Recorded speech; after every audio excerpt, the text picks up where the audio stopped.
परिस्थिती गरीब असताना हा. चालू करावा धंदा काहीतरी, जोड व्यवसाय काहीतरी शेतात करायला. काही इतकं उत्पन्न निघत नव्हतं. हां. मग त्यामुळे आपण काय म्हटलं शेड चालू करू. मग शेड चालू केलं आम्ही 3000 पक्षाचं एक सुरुवातीला. सुरुवातीला 3000चं. हं. मग त्यामध्ये उत्पन्न निघून राहिलं चांगलं, हं. 50, 40, 60,000, कधी 70,000. हं. धंदा याच्यात कमी जास्त कमी होत जास्त राहते. होत राहते. कधी 30 येतात, कधी 20 येतात, हं. कधी 50-60, कधी 70 बी निघत आहे. हं. आपल्या मेहनतीवरून ते मार्केटवर असते. हं. पट्टी पडली तर अवघड होतंय पण हं. त्या हिशोबाने आपण मग ते चालू केलं. त्याचं सुरुवात कधी केली याची? 10 वर्षाखाली केली. 10 वर्षाखाली गेली. आणि सुरुवातीला शेडला वगैरे किती खर्च आला? सुरुवातीला मला आला होता अंदाजा? 3000 पक्षाचा 6.5-7 लाख रुपये आला होता खर्च हं. साधारणतः. आणि शेड पूर्ण असं म्हणजे आपण शेड पाहू शकतात मित्रांनो की त्याची जी बांधण्याची पद्धत आहे हे सिमेंटचं खाली बांधावं लागतं कारण त्याचं सुरक्षेसाठी. आधी काय करतो आपण, पाया खंदून घेतो खाली. हं. पाया खणल्यानंतर आपण मग त्यात पिलर उभे करतो. हं, हं. सी चॅनल हे सी चॅनलचे हो channel लोखंडी उभे करायचे मजबूतीसाठी. हां. साईडची भिंत घ्यायची, हं. मध्ये मुरुम भरून घ्यायचा, हं. आणि मध्ये गच्ची करून घ्यायची आपण तेवढी. गच्ची. गच्ची केलं की भुसा थोडा कमी लागत आहे. कमी लागतो. आणि शेड जेव्हा साफसफाई करतो आपण, बॅच गेल्यानंतर खत काढावं लागतं सगळं बाहेर. खत काढताना जी मधली घाण राहते मग त्यात इन्फेक्शन बॅक्टेरिया तळात राहतो ना. हो हो. जसं जितका खत बाहेर निघल तर पोट मुरुम जर असेल तर तुमचा मिसळून जातो. मिसळून जातो. वरून ते मुरुम आहे ते बी कमी होत चालतं. कमी होत चालतो. त्यामुळे काय होतंय, इन्फेक्शन इन्फेक्शन निघत आहे, आजार होतो. आजार होतेच पुन्हा. त्यापेक्षा मग काय करायचं आपण, गच्ची साधारणतः होईल ते आपल्या कंडिशननुसार गच्ची करून घ्यावी लोक. म्हणजे सुरुवात करण्यासाठी आपल्याला शेडला सुरुवातीला इन्व्हेस्टमेंट करणं आवश्यकच आहे. 6-7 लाख रुपये आवश्यक आताच्या आहे. महागाईच्या काळानं हां. 7-8 लाख रुपये लागतेच. आता हे जे आपलं शेड जे आहे तर किती बाय कितीचं आहे? हे 27 बाय रुंदी आहे त्याची, 180 फूट लांबी आहे त्याची. 180 फूट लांबी आणि 27 फूट रुंदी. याला आपल्याला खर्च सुरुवातीला तेवढा आलेला आहे. आणि आता याच्यामध्ये पक्षाची जर कॅपॅसिटी आपण पाहिली तर किती पक्षी बसतात त्याच्यामध्ये टोटल या शेडमध्ये? त्याच्यामध्ये 4000 पक्ष शेड आहे. हं. याच्यात तरी आपण कंपनी 3800, 3600, 3000 आपण घेतो त्या हिशोबानं. उन्हाळ्यामध्ये कमी घेतो. 4000 पक्षी ह्याच्यामध्ये वाढू शकतात. ठीक आहे. आणि जर समजा ते 4000 पक्षामध्ये आपल्याला कंपनी काही एक मर म्हणून किंवा वेस्ट 5% सूट असते. 1000 पक्षामागे 50 पक्षी माप असतात त्यांचे. आता हा जे आपला उपक्रम सुरू आहे तर ते कंपनी मार्फत सुरू आहे का कंपनी मार्फत स्वतः सेलिंग करतात? नाही, आता कंपनी मार्फत. तर ती प्रोसेस कशी आहे नेमकी? म्हणजे काय नाही, कंपनीशी अग्रीमेंट करायचं, ते येऊन शेड पाहून जातात. हां. मग ते तुम्हाला 1.5 स्क्वेअर फूटनं पक्षी टाकतात. मग ते तुमची मग खाद्य त्यांचं येतं, पिल्ले त्यांचे येतात. हो. सेल करायची आपल्याला गरज नाही, काही गरज नाही. ते येऊन स्वतः घेऊन जातात. फक्त आपण त्यांना देऊन पकडून देणे. म्हणजे आपल्याला सुरुवातीला जर एखाद्या विद्यार्थ्याला किंवा शेतकऱ्याला व्यवसाय सुरू करायचा असेल तर शेड बांधायचं आणि कंपनीच्या लोकांशी संपर्क साधायचा. आणि मग त्यानंतर त्याने खर्च स्वतः करणार. शेडवाला ज्याचं शेत आहे त्यानंच करायचं खर्च. त्यात काही मग कंपनी आपल्याला काय प्रोव्हाइड करणार फ्री मध्ये? फक्त आपल्या फ्री मध्ये फीड प्रोव्हाइड करते. फीड म्हणजे खाद्य आणि चिक्स म्हणजे पिल्ले फ्री मध्ये. तुम्हाला त्यानंतर त्यांचा डॉक्टर डेली येतो व्हिजिटला. काय प्रॉब्लेम आहे, काय झालंय, पूर्ण पक्षाचं मेलेलं पोस्टमॉर्टम मेडिकल केअर करावी लागते. मेडिकल सांगतात काय करायचंय काय नाही, पोस्टमॉर्टम करून सगळं मेडिसिन काय लागेल ते सांगतात. पिल्लं आपल्याला फ्री मिळतात मित्रांनो. त्यानंतर खाद्य फ्री मिळते आणि डॉक्टर सुविधा सुद्धा आपल्याला मोफत मिळतात. शेडचा खर्च आपल्याला करायचा आहे वैयक्तिक. हे पाणी फिटिंग वगैरे हे सगळं आपल्याकडे नळ आलं. या आपण मध्ये पाहू शकतात की पाण्याची काळजी कशी घ्यायची आहे किंवा खाद्यासाठी आपल्याला काय काय बारीक गोष्टी लक्षात ठेवायच्या आहेत आपण यांच्याकडून पाहणार आहोत. तर हे जे पाण्याची व्यवस्था किंवा खाद्याचे जे भांडे आहेत ते आपणच स्वतः बनवायचे का? खर्च आपल्याकडेच आहे. ठीक आहे. तर ह्याच्या स्वच्छतेची जर काळजी पाहिली आपण तर काय सांगता येईल स्वच्छतेबद्दल? सकाळ संध्याकाळ 2 टाइम भांडे धुवावं लागतात. 2 टाइम भांडे धुणं आवश्यक आहे सगळे.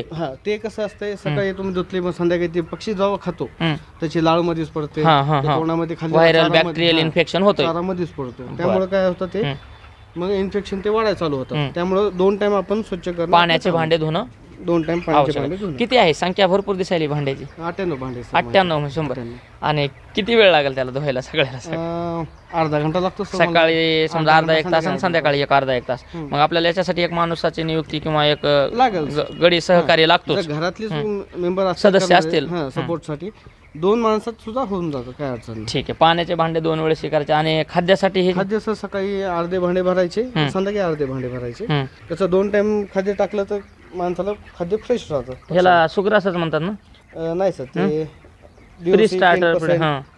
ते प्री स्टार्टर लहान पक्षाचं असतं. नंतर स्टार्टर येतं, त्यानंतर ग्रोवर, त्यानंतर फिनिशर. सध्या ग्रोवर चालू आहे. ग्रोवर. आणि गायींसाठी पण तो सुग्रास असतो, तो वेगळा असतो. तो वेगळा, ह्याच्यासाठी वेगळा आहे. तर आपण आता ही चारे 2 टाइम भरायचं किंवा पाण्याची स्वच्छता घेणं आवश्यक आहे.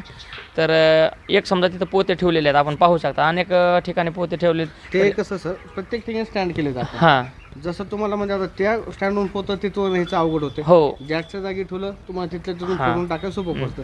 मेहनत जास्त लागू नये, मेहनत लागू नये आणि पटकन काम होताना उरतं. जास्त होत आहे. आणि अंदाजा समजा दिवसाला किती पोते लागतात एवढ्या, समजा आता किती संख्या सांगितली याची? 3400 पक्ष्यांना दिवसाचे किती पोते लागेल? दिवसाला सर आपलं 11, 9, 10, 11 कसं फिटिंगवर असतं. 11 पोते लागतात दिवसाला. भांडी तेवढी साईज आहे. हां, भांड्याची तेवढी साईज आहे.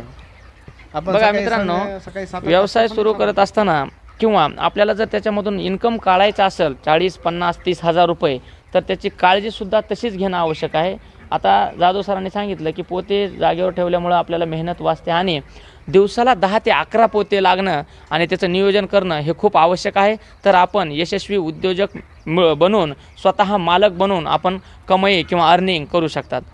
तर हे पोते आपल्याला एकत्रच मागवावं लागतात का स्वतः जाणावं लागतं आणायला? हां, तुमच्या शेड्समध्ये जितकी फीडची बॅग आहेत या इकडे आपण. तर आता हे सगळे पोते आपल्याला विकत घ्यायचे म्हणलं तर गाडीनंच मागावं लागतात का? आपण विकत घ्यायची गरज नाही. कंपनी एकदा ट्रक वगैरे घेऊन येते. कंपनीची गाडी येते, त्यातून आपण पोते उतरून घ्यायचे. कंपनीचा जी हमाली देते आपल्याला पोते उतरून घेणं. आपल्या शेडमध्ये जवळजवळ 1 ते 2 दिवसाचा स्टॉक असेल ते संपायच्या आधी आपल्याला कंपनी फीड प्रोव्हाइड करते. आता हा पक्षी किती दिवसाचा आहे? हा पक्षी सध्या 25 दिवस 25 दिवसाचा आहे. तर सुरुवातीला याला एका महिन्यासाठी किंवा 15 दिवसासाठी काय औषधं किंवा काय काय लागतं मेडिसिन? नाही, जो पहिल्या दिवशी पक्षी येतो आपला ते ट्रॅव्हलिंगमध्ये येतो, गाडीमध्ये येतो, त्यामुळे ते ट्रेस होतो. त्यामुळे आपण त्याला पहिल्या दिवशी आल्या आपण त्याला फीड न देता आधी गुळ पाणी देतो. गुळ पाणी दिल्यानं डायजेशन नीट होतं, पुन्हा ट्रेस कमी होते त्याचा. त्यानंतर मग आपण गुळाचं पाणी बनावं लागलं. गुळाचं पाणी, ठीक आहे. आपला गुळ बारीक करून घ्यायचा, त्याचं पाणी बनवून ती घेऊन टाकायचं त्याला. आता तुमचा 2-3 घंटे ठेवायचं. आता तुमचा जो अनुभव आहे की आता समजा इतक्या दिवसांना आपलं शेड चालू आहे, तर आपल्याला ॲव्हरेज महिना एका शेड मागं एवढं जे शेड आहे किंवा एवढ्या पक्षा मागं महिना अंदाज आहे तरुणांना सांगण्यासाठी?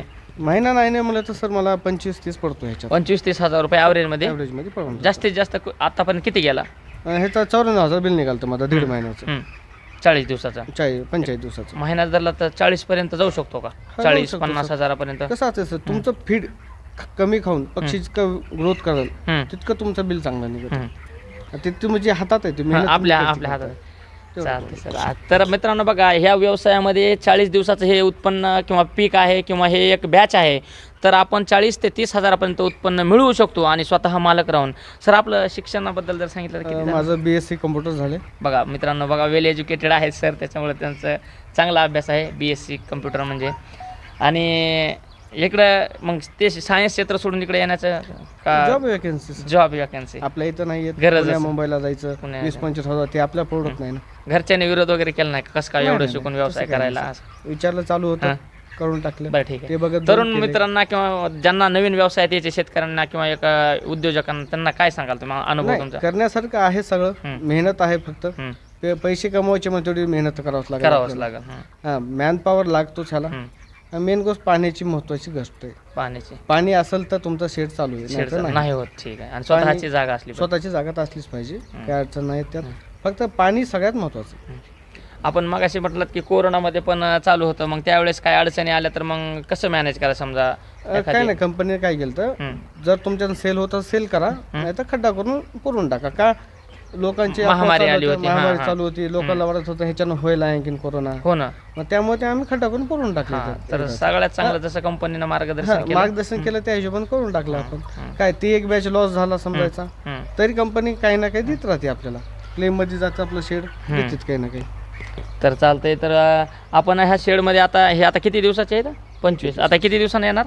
15-20 दिवसामध्ये सेल आहे तुम्हाला. आणि जर समजा तुम्हाला घरी जर एखादा खाण्याची वगैरे इच्छा झाली तर कंपनी तशी अलाव करते का? नाही, आपल्या बाहेरूनच विकत घ्यावं लागतं. तर ठीक आहे. आणि पेमेंटचं कसं, कंपनी वेळेवर करते का? पेमेंट वेळेवर करते. बरं. आता हा जो खत आहे, आता आपण शेवटच्या टप्प्यात आलो की हे खत विक्रीचे आपल्याला काही पैसे वगैरे मिळतात? भेटतात. कसं करायचं सेल? आपण हा 3,500 रुपये ट्रॅक्टर खत विकतो. एक ट्रॉली बॉडी लेवल जरी भरून दिली 3,500 एक. असं किती ट्रॉल्या निघतील याच्यामध्ये? 4 ट्रॉल्या निघतात सर. तर त्याचं पण आपल्याला बेनिफिट आहेच. त्याला बेनिफिट आहे. त्यासाठी आपला इन्व्हेस्टमेंट तसा होतो ना. हो ना. खालचे हे जे आहे भुसा, हे असते साईची तूस, हे आपणच तांदळाची घ्यायचे तास हां, असते. तांदळाचे हो. तांदळाच्या तूसचा असतो. हं. त्याचा रेट चालू आहे सध्या 9.5 10.5 क्विंटल का? हां हां, नाही हां. किलो. किलो. हां 9.5 रुपये 10 रुपये किलो असा चालू असतो. जर एखादं शॉर्टेज पडेल तर 11 रुपये जातं. ते कुठून आणावं लागतं आपल्याला? इथं 2-3 ठिकाणी आपल्याकडे लोकल आपल्या अंबाजोगाईच्या जवळपास एरिया मिळतो. आहेत. तर ठीक आहे. आता आमच्या पिल्लं मामाकडे भेटून जे जातं खाली. कंपनीचे जे आहे ते आपल्याला जर समजा ज्या विद्यार्थ्यांना किंवा ज्यांना व्यवसाय सुरू करायचा आहे तर यांच्याशी आपण संपर्क करून किंवा माहिती मिळवू शकतात आणि व्हिजिट करून आपण सर्व ह्या भुशापासून किंवा ह्या पिल्लांपासून मेडिसिनपर्यंत माहिती मिळू शकतात. तर यांचा आपण नंबर देणारच आहोत.